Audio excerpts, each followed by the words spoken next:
პარიზის ცენტრში ათასობით ადამიანი გამოვიდა ქუჩაში, რათა ირანში მიმდინარე საპროტესტო აქციების მიმართ მხარდაჭერა გამოეხადათ. მომიტინგეთა ნაწილს ეჭირა ირანის მონარქიის, ნაწილს კი ისრაელისა და შეერთებული შტატების დროშები. დემონსტრანტთა უმრავლესობა მხარს უჭერდა ირანში მონარქიის აღდგენასა და ქვეყნის სათავეში ემიგრაციაში მყოფი პრინცის რეზა ფეჰლევის დაბრუნებას. ირანის პარლამენტის სპიკერის თქმით, შეერთებული შტატები ირანის წინააღმდეგ სამხედრო იერიშს მიიტანს. ამერიკის შეერთებული შტატების სამხედრო ძალები და ისრაელი ლეგიტიმური სამიზნეები გახდებიან. ირანმა ამის შესახებ მას შემდეგ განაცხადა, რაც ამერიკის შეერთებული შტატების პრეზიდენტმა დონალდ ტრამპმა ირანის წინააღმდეგ დაგეგმილ ზომებზე ისაუბრა. რევოლუციის დროს უცხოეთიდან წამოსული დახმარება ყოველთვის აუცილებელია.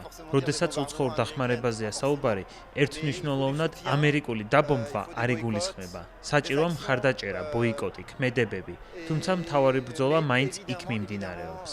ინტერნეტის გათიშვისა და სატელეფონო კავშირის შეწყვეტის გამო ირანში მიმდინარე მოვლენების შეფასება უცხოეთიდან სულ უფრო რთულდება. ქვეყნის ფარგლებს გარეთ მყოფები შიშობენ, რომ საინფორმაციო ბლოკადა უფრო გააძლიერებს უსაფრთხოების ძალებს, რასაც შესაძლოა სისხლიანი რეპრესიებიც მოჰყვეს. ირანში საპროტესტო აქციები უკვე ორ კვირაზე მეტია მიმდინარეობს. პოლიტიკური კრიზისი და მასობრივი არეულობა გრძელდება. ხალხის დიდი ნაწილი ქუჩაშია, ხელისუფლება კი ძალადობრივ მეთოდებს იყენებს.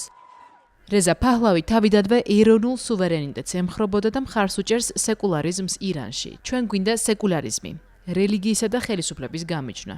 ის არასდროს შეცვლილა თავის პოზიციებში. გადაწყვეტილებას ხალხი მიიღებს არჩევნებზე და ხალხი აირჩევს ლიდერს. ამიტომაც ის არის ადამიანი, რომელსაც შეუძლია ამ მოძრაობის ხელმძღვანელობა, ყველაზე ქარიზმატული ფიგურა ამ ეტაპზე. ოფიციალური ინფორმაცია საპროტესტო აქციებზე დაღუპულების შესახებ არ ვრცელდება, თუმცა ადგილობრივი უფლებადამცველების ცნობით, დაპირისპირებას ასობით ადამიანის სიცოცხლე ემსხვერპლა, 10,000-ობით ადამიანი კი დაკავებულია.